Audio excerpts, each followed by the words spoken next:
我在村里创办药材加工厂，带乡亲们脱贫致富，可见我赚了钱，他们却全都眼红，不仅骂我黑心资本家，喝乡亲们的血，甚至还堵在工厂门口不让开工。东子，你开厂赚了这么多钱，我孙子不就是偷了你一车药材拿去卖？你至于这么小气吗？听到这话的我懒得解释，于是第2年就把厂子关了，把设备搬进了镇上的工业园。没想到没了这群祖宗拖后腿，我反而赚得盆满钵满。东子，出大事了，厂子被围了，你快跑！挂断电话，我赶紧驱车回到工厂。刚走进院子，就发现车间的玻璃不仅碎了好几块，我爸更是颓然地蹲在台阶上，手背上还有抓痕，周围围满了闹事的村民。黑心肝的狼崽子回来了！东子，你这个丧尽天良的，你吃着乡亲们的肉，还想拆乡亲们的骨头吗？今天不把钱吐出来，谁也别想走！对，还钱！带头闹事的是村里出了名的懒汉张二主，平日里就知道吹牛打屁，碍于同村关系，我给了他一份工作，可今天他却带头怒骂我克扣工资，虐待老人。会说话的就说人话，别到处喷粪。我这厂子每个月15号准时发工资，从没拖过一天，我克扣谁了？你少揣着明白装糊涂！你给大伙一天开120，转手把这些烘干的药材卖给制药厂，一吨就能挣好几万。就是，还有，你凭什么在车间装那么多摄像头？老李家收工时顺手带回家2把药材泡水喝，你竟然要在工资里扣他钱，那是山上的东西，你凭什么都说是你的？听完这些话，我气急反笑。药材是我保底收购回来的，烘干加工的电费、损耗、检测费全是我的，到了你们的嘴里却成了顺手带回家。这些话是刘大宝教你们说的，还是李桂花？他们2人是村里唯一的大学生，当初开厂，村长带着厚礼上门，硬把张大宝塞进来当安全主管。结果这小子上班就是躲在空调房刷视频，下班第一个冲去食堂。上周我带他去省里对接药企的采购主任，让他准备一份药材含水量检测报告。他倒好，在饭局上不仅全程冷脸，甚至主任主动跟他交流，连眼皮都不抬一下。回来路上，我说了他2句，别给村里丢人。没想到他回村就成了反抗剥削的英雄。你别管是谁说的，东子，大伙儿的意思很简单，工资翻倍。而且以后点药材回家，这种小事不准再提，否则这厂子你也别想开了。对，工资翻倍，以后不准再提。想要工资翻倍，还得合法偷窃。行啊，那咱们当面锣对面鼓的把账算清楚。刘大宝，既然你觉得我挣了黑钱，那你也别躲在你书身后。上了4年大学，总不能跟厕所里的棍子一样，除了搅屎一点正事都不会干吧？东子，你说谁是搅屎棍？你敢摸着良心说你没有克扣乡亲们的血汗钱吗？一旁的李桂花也开始作妖，摆出一副名牌大学生的傲慢模样。大伙儿相信你，才把地里的药材交给你加工，甚至顶着大太阳进厂给你干活。没曾想你竟然这么丧良心！咱们村每年产出上的干药材起码有几百吨，你收生药的价格跟卖给制药厂的价格中间差了10倍不止，少说一年也500-600万，这3年下来1-2千万被你揣进了兜里。大家指望这点药材钱翻新房子给孩子交学费，你倒好，什么力都不出，就坐着拿大头，你还是人吗？我天天在外面跑业务拿资质，为了跑通省城药企的门路喝到吐血，你们2个瞎了眼没看到都是我在应酬吗？我死死盯着这2个白眼狼，当初进厂时他们什么都不会，是我手把手教他们看药材品项、做报表。今天他们不仅在背后捅刀，还拿这种根本不存在的纯利润来颠倒黑白。哼，既然你提到了应酬，那我们就跟大家说说你是怎么出力的。省城最有名的私人会所，一顿饭吃掉2-3万，他连眼睛都不眨一下；2-3千一瓶的酒，他一桌能点5-6瓶。吃完饭还要带那些老板去洗浴中心找那些不三不四的女人，怕是染了一身病都不知。他拿这些大家伙的血汗钱去挥霍，去讨好外人，转头回来跟咱们说他在辛苦跑业务，大家伙你们信吗？败类，这种人就是典型的喝乡亲们的血养他自己的肥药包。退钱，把差价补给我们，把厂子的股份分给大家。对，还钱！今天不给个交代，你这厂子的路谁也别想走通。一时间，谩骂声响彻整个院子。那些平时拿我工资、受我恩惠的村民，此时一个个面目狰狞，恨不得上来把我撕碎。说完了没？我就问你们一句：我给厂里开的120一天的工资，是不是全县最高的？我给出的药材保底价，是不是比外面药贩子高出3成？我东子这些年少过你们1分钱吗？我办这个加工厂之前，全村哪户人家不是守着几亩药田？是你们几家人堵在我家门口，哭着喊着求我拉一把，说只要能把药变现，给孩子交上学费，你们什么都愿意。我心软了，我贷款买设备，跑省城拿检测报告，低三下四的去求制药厂的质检主任。可结果呢？日子刚过好一点，你们就开始在厂里磨洋工，原本1小时能切完的片，你们非要磨成3个小时，为的就是多混点工时费。你少在这说大道理，你那叫保底价。刘大宝说了，那成品药在省城卖几百块一盒。对你给我们120的工资，你自己却能挣几百万，这叫剥削，这叫吃人血馒头。对，东子，既然你口口声声说为了乡亲们好，那你就该把工厂的股份分给大家，把这几年的差价全补回来，否则你这厂子就是开在大家的血汗上。咱们今天就把这厂房给拆了。拆厂子？刘大宝，这也是你教他们的？大家伙听好了，他这是心虚了。他不补钱，咱们给他罢工，把进厂的路给堵死，看他拿什么给省城供货。对，堵路罢工还钱。看着这群曾经对我感恩戴德，如今却要把我生吞活剥的乡亲们，我心底最后的一丝火星终于彻底熄灭了。我一盒成品要卖200-300，我就不需要本钱吗？厂里50号人的工资要不要钱？烘干机的电费要不要钱？真空包装和物流运费是大风刮来的吗？你们以为满山的药材拔出来就能直接卖200-300？我环顾一圈，刚才那几个叫嚣的最凶的，此刻缩着脖子不吭声了。药企要的是什么？是特级片，是药效成分达标、个头均匀的顶尖货。你们都是种药的老手，1亩地100杵收回来，能切出多少特级片？你们告诉我。我再次停顿，目光如刀扫视众人，所有人都低垂着脑袋，不敢看我的眼睛。张二柱，你家那块地种出来的白纸，一半都是烂根的黑心货，剩下那一半能达到药企标准的，连30%都不到，剩下的那70%次货，你们谁替我考虑过？第1年半场，我确实是个厨，满腔热血想帮乡亲们，结果因为不懂药材分级筛选的损耗，结结实实亏了30万。可村民们呢，个个拿着我发的保底收购款，乐呵呵的回家翻新了瓦房。第2年，大家看到种药稳赚不赔，一股脑全种上了。村长则再次带着烟酒找到我，一拍大腿，说我是村里的财神爷，这厂子非开不可。我私下把亏空的事跟他提了提，村长当时拍着胸脯承诺，等今年大单子卖出去，一定发动大家伙把去年的亏空给我补齐。我当时已经搭上了省城大药企的线，觉得只要有货，赚钱还不简单，脑袋一热就答应了。可等我拎着礼物去省城找之前的负责人时，对方竟然调走了，而新来的采购部孙经理是个软硬不吃的硬骨头，谈了几次，价格给的极低，我百思不得其解，只能给老大哥王总打电话请教。王总在行里混了30年，一听就笑了。东子，你还是太嫩。孙经理那是打工的，进谁的药材不是进？人家不拿点好处，凭什么担风险用你这种小厂的货？这时我才知道里面的门道。最终在王总的撮合下，我跟孙经理签了合同，我们村的药材他全收，但要私下给他40万的管理费，这是规矩，更是人性，我不能跟任何人讲，更不能入账。当时市场收购价才4块多，在这种情况下，我给了村民4块5的保底价，不挑品项，运费损耗全由我扛。那年产量不高，除去给孙经理的40万和厂里的电费人工，我忙活1年，兜里只剩下不到2万块。而村长当初承诺的补亏空，事后他却装作不知道一样，只字不提。现在刘大宝和李桂花拿着我还没回本的毛利润在村里算账，说我黑了大家几千万。更可笑的是，这群一边拿着我发的工资，一边往兜里揣厂里药材的人，竟然点头称是。呸！东子，别以为我们不懂，刘大宝算过账了，哪怕去掉你说的那些损耗，你1年起码还能净赚200-300万，这些钱本该是全村人的。就是东子，不是当叔的说你发达了，拉乡亲们一把是本分，可你咋能吃独食呢？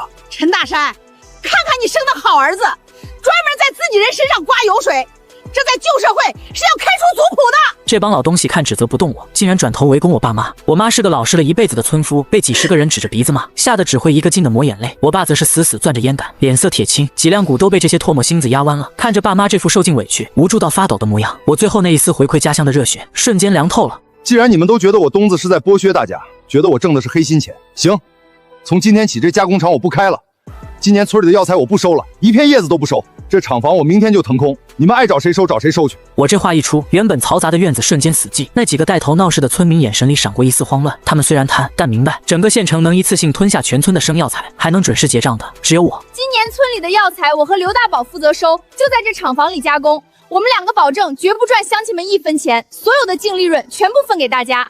我们大学生懂互联网，懂直接对接大药房，不让任何中间商赚差价，大家放心。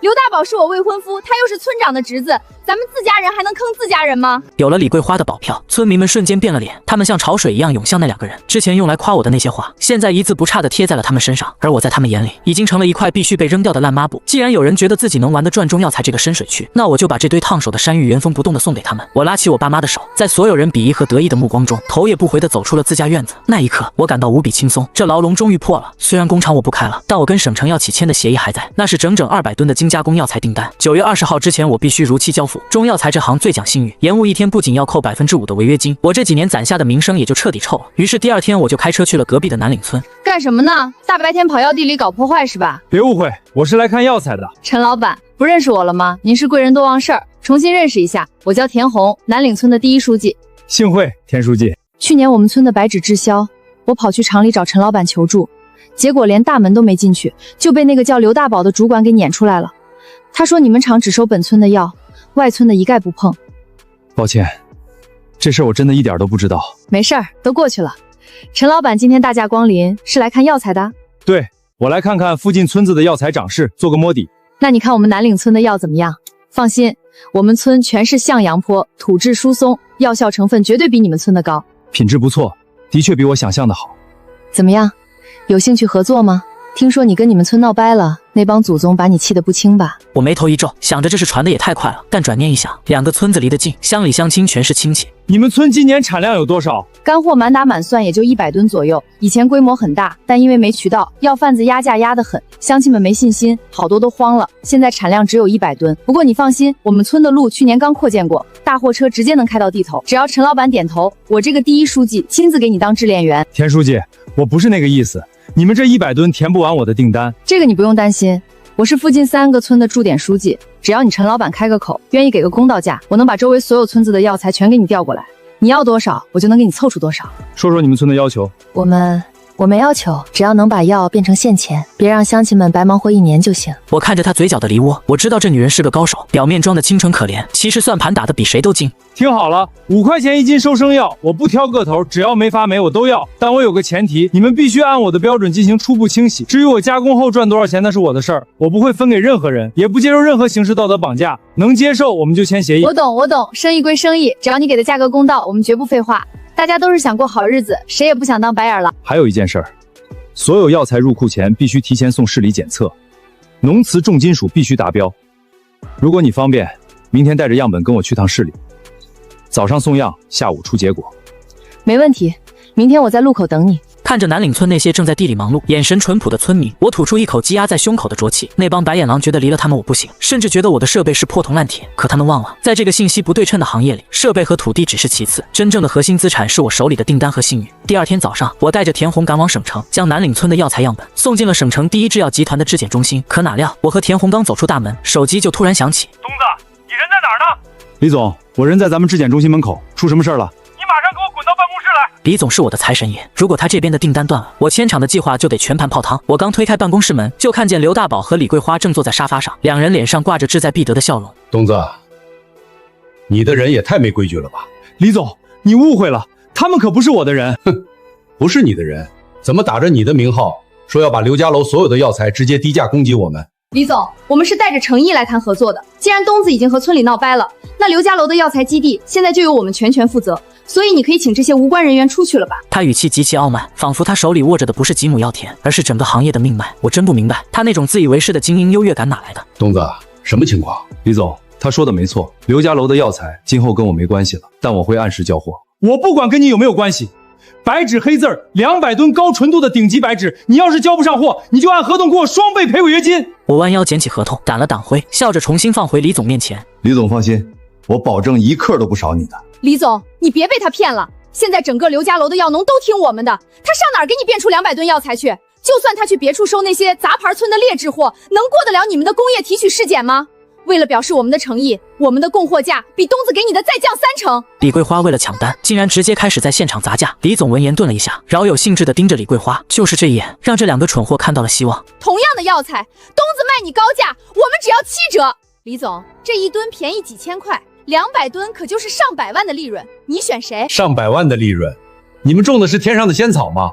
我的药材那是经过他工厂初级提纯后的工业粗粉，价格只要几毛钱1斤的转化成本。把这2个蠢货给我拖出去，以后他们要是再混进来，保安队长直接卷铺盖走人。几毛钱？他在村里收的时候可是4块5啊！李桂花做梦也想不到，我卖给制药集团的根本不是药材，而是下脚料提取后的工业粗粉。我把南岭村那些品相好的特级片挑出来走高端中药柜台，那是保本。而真正让我赚钱的是利用厂里的机器把剩下的药根、残渣、碎屑全部粉碎，提取出药企需要的核心成分。在他们眼里那是垃圾，但在我手里，那是我跑通了技术路径，卖给药企实验室的工业原料。2毛钱1斤的废料成本，我提炼后卖给李总1块，那是纯的流油的利润。至于卖给村民4块5的保底价，那是我在帮他们，也是在为我的原材料覆盖成本。现在这2个蠢货把这种保姆式的帮扶价当成了商业成本，还要再降3成，他们根本不知道光是药材烘干、切片、粉碎过程中的损耗和电费，就能让他们赔到倾家荡产。下午检测结果出来了，南岭村的药材不仅合格，而且因为没加催熟肥，药素含量远超标准。我带着田红准备回去签合同，车子刚开出制药集团的大门，就被李桂花和刘大宝拦住了。东子，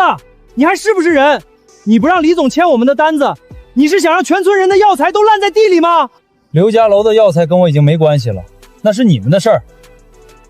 东子，你别以为离了你我们就活不了。省城有的是制药厂，我们有大学生招牌，多的是人抢着要。我从后视镜看着他那一副无能狂怒的样子，心里只觉得可笑。为了不让这两个蠢货继续打着我的名号在外面招摇撞骗，我直接把车停在路边，给之前联系过的几家采购商群发了信息。近期有人冒充我厂技术员，利用虚假成本价签单，李总这边已经受害，请各位同行注意，我厂已签纸，一切业务以我本人面谈为准。这就是商业信誉，我经营了3年，不是他们两个动动嘴皮子就能偷走的。回去的路上，我接到了几个老熟人的电话，果然李桂花他们今天下午跑了3家制药厂，结果因为报出的价格远高于行业成本，被人直接轰了出来。等车子刚开进家门口，我就看见村里的人又把我家围了个水泄不通，爸妈被堵在院子角落，脸色惨白。我没有任何犹豫，喇叭按到底，一脚油门对着人群冲了过去，在一片尖叫声中稳稳刹在院门口。东子，你还有没有良心？你凭什么阻挠别人收我们的药？你之前黑了大家那么多钱，现在还要断我们的生路。刘大宝和李桂花呢？让他们出来。找我们干什么？去跟帽子解释吧！你们打着我的旗号到处签合同，这叫诈借！你少唬我！大家伙，我告诉你们一个好消息，陈东跟制药厂签的是200吨的死合同，到期要不了货，他要赔人家几千万违约金。这话一出，原本愤怒的村民瞬间像打了鸡血一样沸腾了。除了咱们村，谁有这么大的产销量？陈东，现在给你个机会，跟大伙认个错，每家退20万利润补偿，再把今年的收购价提到6块1斤，我们可以考虑卖给你，不然你就等赔死吧。几千万跟几十万，你自己可要掂量清楚了。他这算盘打得确实精，既让我认了错赔了钱，还帮他解决了卖不出去的货，最后功劳全是他的。可惜他忘了这群人有多贪。不行，20万肯定不够，我家地多，起码得赔50万。我家也是，不给50万不卖。反正他有几百万违约金，分咱们点怎么了？让他把厂里的机器也分给大家，那是咱们的血汗钱换的。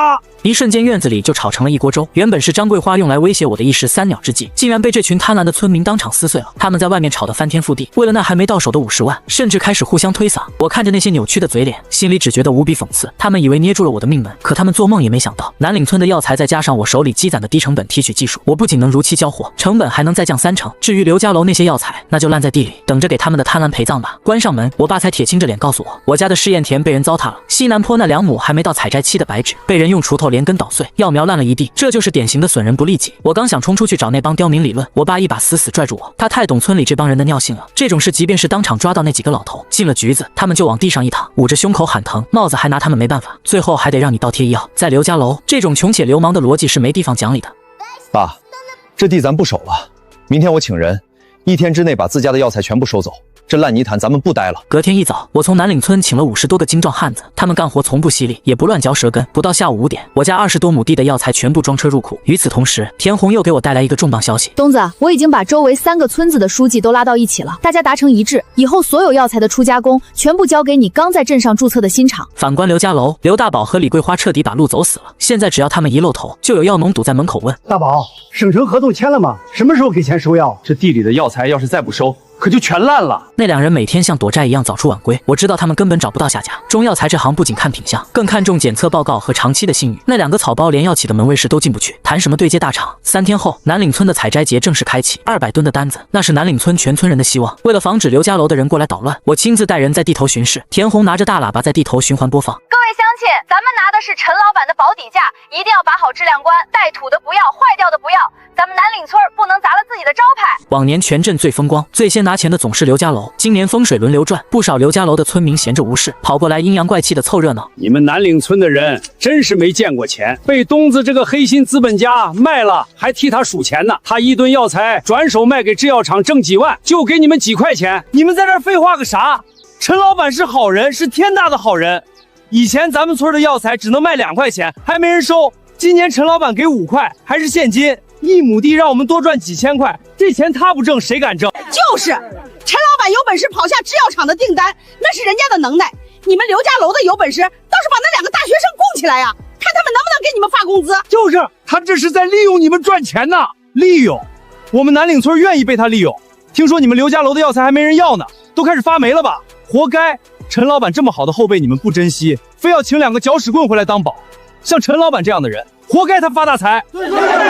几十个南岭村的壮劳力齐刷刷瞪着他们，在别人的地盘，刘家楼这帮土匪也不敢造次，只能灰溜溜的夹着尾巴滚回了村。我站在高处，看着南岭村热火朝天的景象，心里从未有过的舒畅。南岭村的药材采摘入库到了尾声，刘家楼那边却陷入了一场病态的狂欢，因为李桂花和刘大宝带回了3个网红主播。那天刘大宝特意租了个大音响，在村口循环播放，李桂花则站在高台上意气风发的宣告：大家听好好了，咱们不用再看东子的脸色，也不用赚那几块钱的差价了。我们请了省城最好的药膳带货团队，一盒精包装的养生片直播间卖168块，咱们村的药哪怕是边角料，现在也是高货，大家都回去挖，等着收钱就行了。村民们疯了，168块一盒，在他们简单的算术逻辑里，这相当于一斤生药涨到了30-40块。哪怕是平时最抠搜的张二主，也当场表态：真能卖这个价，我给大宝包个1万的大红包。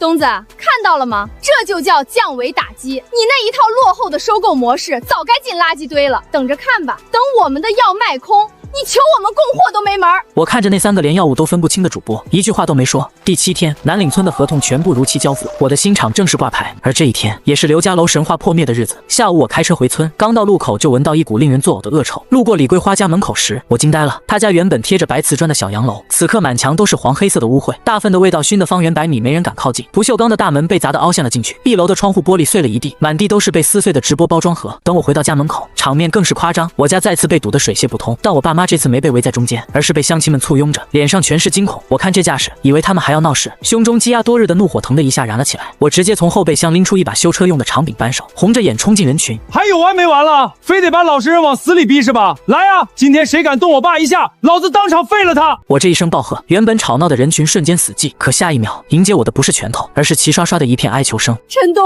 陈老板，你救救大家伙吧！那3个主播是骗子，他们收了咱们全村30万的上架费和包装费，结果直播间全是刷单的，卖出去的货全被退回来了，运费还要咱们赔。李桂花和刘大宝跑了，去省城躲债了。现在那帮做包装装盒的、搞物流的都堵在村口，说再见不到钱就拆了咱们房子。关我什么事儿？你们不是说我是奸商，喝你们的血吗？找你们的大学生救世主去啊！东子，是我们猪油蒙了心。我们不卖168了，我们就卖4块5、3块5就行。我看着这群前几天还想让我赔得倾家荡产，今天却跪在地上摇尾乞怜的乡亲，心里没有一丝快感，只有阵阵恶寒。想要我收药？我丢下扳手，冷冷地扫视全场，众人的眼里重新燃起了希望的火苗。可我接下来的话，却像冰水一样把他们浇透了。南岭村的合同我已经签满了，新厂的产能1颗多余的都容不下。刘家楼的药，我这辈子都不会再碰一下。东子，求求你收了我家的白纸吧！我伺候那几亩地像伺候亲爹一样，这要是烂在地里，我今年连买农药的债都还不上啊！东子，我家孩子在外地读大学，全家就指望这点药材变现交学费，你可得拉扯大叔一把。东子，咱们往上数几辈儿都是一个锅里搅勺子的亲戚，上次是大家伙糊涂，信了李桂花和刘大宝那2个丧门星的鬼话。李桂花请来的直播团队，不是说直播间卖168一盒吗？怎么还让你们赔钱了？快别提了，那3个骗子说什么流量费和坑位费，开口就要10万。李桂花忽悠大家集资，说这是投资，结果直播间一共卖出去10几单，全是他们自己刷的。最后连那几个主播在县城住5星级酒店的房费都是从咱们村账上扣的。听完，我心里毫无波澜。这种拙劣的骗局，只要稍微有点常识的人都能看穿。可刘家楼这群人被那168一盒的暴利蒙了眼，活该被割韭菜。东子，这事儿你要恨就恨那2个禽兽，是他们从中作梗，大家才误会你的。你放心，我们以后肯定给你出气。那2个祸害要是再敢回村，大家合力打断他们的腿。这就是刘家楼的乡亲，得势时把你当提款机，失势时把你当垫脚石。现在求到你了，立马又把责任推得干干净净。收不了，收不了。你怎么可能收不了？南岭村那种破山沟的药你都收了，自家的药你凭什么不收？东子，做人不能没良心。咱们刘家楼80多户人，哪家不带点亲？就是啊，你这是帮着外人欺负自己人。亲戚，南岭村的人为了供货，全村彻夜清洗药材，为了达标，一个没点都不敢留。你们呢？去年往我车里塞石头、压秤、掺假药的时候，怎么没想过咱们是亲？别拿那点血缘关系来绑架我。在商言商，你们的药材错过了最佳收割期，现在药素含量跌破了制药厂的红线，对我来说，这就是一堆烧火都嫌烟大的烂木头。东子，算叔求你，我给你跪下，行不行？这一招他玩了20年，以前只要他喊跪，我爸肯定第一个冲上去拉他，我也得诚惶诚恐的扶住。可这一次，我稳稳的坐在藤椅上，屁股就像焊死了一样，甚至不紧不慢的掏出手机，点开了录像模式。别停，题目我都想好了。某村长带头寻衅滋事，以自残方式要挟民营企业家，你看看你的退休金还保不保得住？东子，你别给脸不要脸！村长见软招失效，猛地站直了身子，露出了藏在皮底下的阴狠。他一挥手，门外弯弯斜斜的走进3个老头，一个半身不遂坐轮椅，一个揣着速效救心丸，还有一个90多岁连路都走不稳。这哪是老邻居，这分明是村长请来的死神。哼，这几位爷你都认识吧？你要是不收药，他们今天就住进你家，吃喝拉撒全由你管。万一谁在你家喘不上气儿了，东子，你就算有再多钱，也买不回这一条命吧。这就是刘家楼最无赖的必杀技——老弱病残兵团。当年那个包地的杨老板，就是被这几位爷轮流在厂门口睡觉给生生吓跑的。我看着这几个随时都能断气的老祖宗，再看看村长那副志在必得的恶心面孔，突然笑了。村长，你真觉得这招还能吃一辈子？我站起身，指了指大门外。就在这时，2辆早就预约好的救护车闪着蓝光，停在了我家门口。几个穿着白大褂的专业护工拎着担架和氧气袋，面无表情地走了进来。介绍一下，这是我从县医院请的专业看护，只要他们敢跨进我家门槛一步，我就默认他们病危，护股会直接把他们抬上救护车，送进县医院的 ICU， 挂着全天候监护，体检费、监护费、特护费，我东子出得起。但我提醒你，只要人进了医院，我的法务团队就会以遗弃罪和寻衅滋事罪起诉他们的所有直系家属。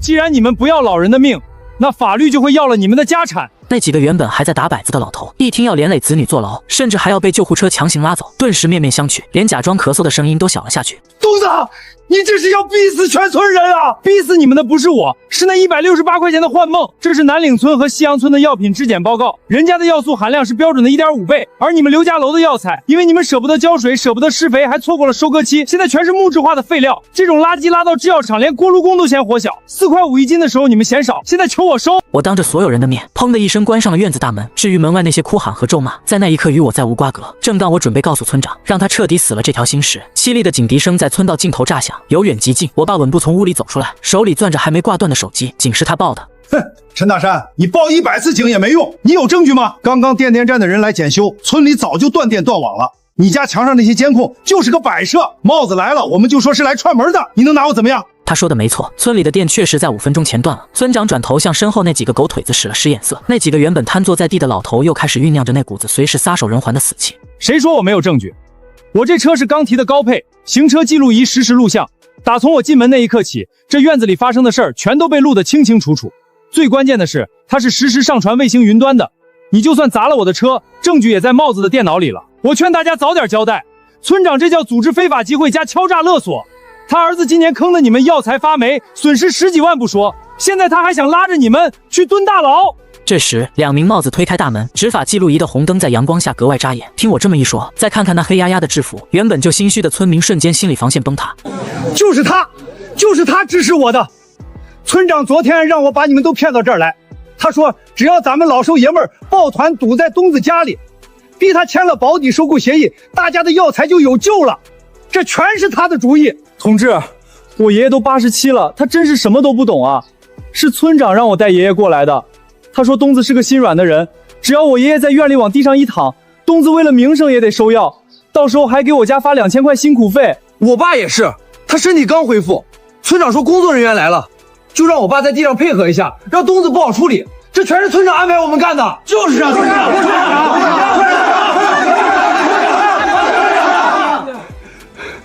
你们这群蠢货，我这么做是为了我自己吗？我还不是为了让东子收你们的药。你们就等着烂在地里去喝西北风吧。你胡说，你那是为了帮大家伙吗？你那是为了你儿子。你儿子和别人把全村坑得血本无归，连辛苦钱都给卷跑了。你知道大家伙不会答应你，才急着逼东子帮忙。真相像一记响亮的耳光扇在村长那张伪善的脸上。我收起手机，冷眼看着被帽子带上警车的村长，他的碰瓷时代结束了，而刘家楼那些发霉的药材也将随着他的贪欲一起腐败在泥土里。从局子出来，我二话没说，直接带着爸妈住进了市里的酒店。这时候回村，那是给自己找堵。刘家楼地里那些药材已经彻底错过了深加工的脱水黄金期，现在的白纸在地里泡久了，一捏一包水，外地客商看一眼都会扭头就走。这就是贪婪的代价，错过了1块钱的保底，就只能看着它烂成泥。第二天下午，我独自开车回了村，我爸劝我别回去，但我心里清楚，这盆脏水如果不彻底泼回该去的地方，刘家楼这帮人以后能念叨我一辈子见死不救。我得回去把这层遮羞布彻底撕烂。各位叔伯婶子大娘，不是我东子心狠，是这药材确实没人要了。你们自己去地上抠一抠，那药芯子都木了，药素含量跌破了红线。这就跟咱们人一样，骨头里骨髓都空了，那还能有啥用？咱们这山路陡，车子一颠，药材在筐里就开始发酵生霉，拉到制药厂，人家直接当垃圾处理，还得收咱们垃圾处理费。你们说这买卖谁敢做？没了村长那个老狐狸在旁边搅和，这帮药农面对冷冰冰的商业逻辑，瞬间蔫了。我晓之以情，动之以理，整整劝了1个多小时，我一口一个大爷大娘的叫着，把市场的残酷掰碎了讲给他们听。他们终于认清了现实，发财梦碎了，血汗钱也泡汤了。就在人群陷入绝望的死寂时，不知是谁在后排凄厉的嚎了一嗓子：“都是张桂花和刘大宝害的！要不是他家说能带咱们卖168一盒，咱们能等到现在。”这一声吼像是点燃了火药桶，哭声戛然而止，取而代之的是滔天的恨意。人群像疯了一样，掉头就往村长家那栋全村最气派的3层别墅涌去。我靠在车门边点了一根烟，看着夕阳下那栋小洋楼的玻璃被一块块砸碎。谁也没想到，村民在哄抢和发泄时，竟然在村长的床底下发现了一个惊天大秘密。床底不仅码放着整整齐齐的300多万现金，甚至还有足足10斤重的金条。随着老狐狸村长的心理崩溃，一桩藏了10年的血案终于见光了。原来前几年全村药材被坑，收购商跑路的那次，根本就是村长和李桂花父亲李长友合演的一场戏。那个收购商当时就付了100万定金，可这2人骗大家说对方跑了，把钱吞得干干净净，让全村人背着债过了好几年苦日子。他们之所以拼了命的针对我、排挤我，是因为我收药的价格太透明，抢了他们吃回扣、吸明血的财路。刘大宝和李桂花回村根本不是什么大学生创业，而是这2个老狐狸想让儿女接班，重新夺回村里的药材垄断权，好继续当他们的土皇帝。可惜他们低估了市场的无情，也低估了我的强硬。3个月后，市中级人民法院宣判，村长累计贪污侵占公款数额高达500多万，数额极其巨大，社会影响恶劣，判处无期徒刑，剥夺政治权利终身。李桂花的父亲李长友作为主犯之一，判处有期徒刑10年。宣判那天，刘家楼没去一个人，因为那天我的新药材加工厂在镇工业园区正式挂牌剪彩。南岭村和西甲村的药农们披红挂彩，鞭炮声震的地动山摇。我站在厂房2楼的落地窗前，看着一车车新鲜的药材源源不断的运进自动生产线。远处的刘家楼，在那片烂在地里的药材田映衬下，正一点点没入暮色。